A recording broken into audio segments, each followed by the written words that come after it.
দলে কিছু হলো না, ওর এখন ফ্রাস্ট্রেশন চলছে। সৃজন চক্রবর্তী নিয়ে নিল, ওই কেন্দ্রীয় স্তরের সব ইয়ে হয়ে গেল। এখানে মীনাক্ষী হয়েছে, ওর জায়গায় হচ্ছে না। আর হেরে যাওয়ার পর তো একদম দামই নেই সিপিএম এর। ওর খুব রাগ আমার উপর, কি করা যাবে। ও আবার মহুয়ার সঙ্গে আবার একসঙ্গে তালে তাল মেলাচ্ছে। চলো লড়ে যান দুজনে একসঙ্গে, দেখি আমি।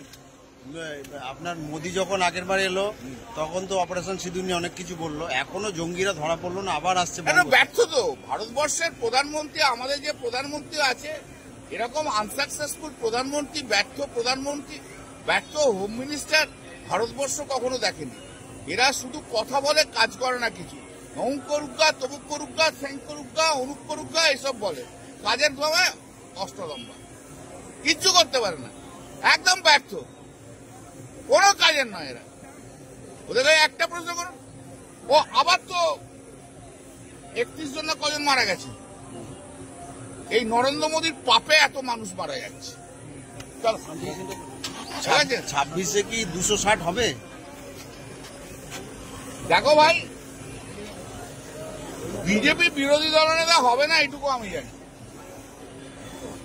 শুভেন্দু হারবে বলছেন? বিজেপি শুভেন্দু বিরোধী দলনেতা হবে না, কেউ বিরোধী দলনেতা হবে না। মানে বিরোধী দলের তকমা থাকবে না, বিরোধী দল থাক, মানে হ্যাঁ সেইভাবে বিধানসভা তাই হচ্ছে। বিরোধী দল নেতা হয় না, বিরোধী দল থাকে, আমরা যেমন বিরোধী দল, কিন্তু আমাদের তো বিরোধী দল নেতা নেই। বিরোধী দল হিসেবে থাকবে, কিন্তু বিরোধী দল নেতা পাবে না, কিছু করার নেই। তাহলে কি আপনি বাম কংগ্রেসের দিকে ইঙ্গিত করবেন? মানে বাম কংগ্রেস তো নেই, ওদের কিছু হবেই না।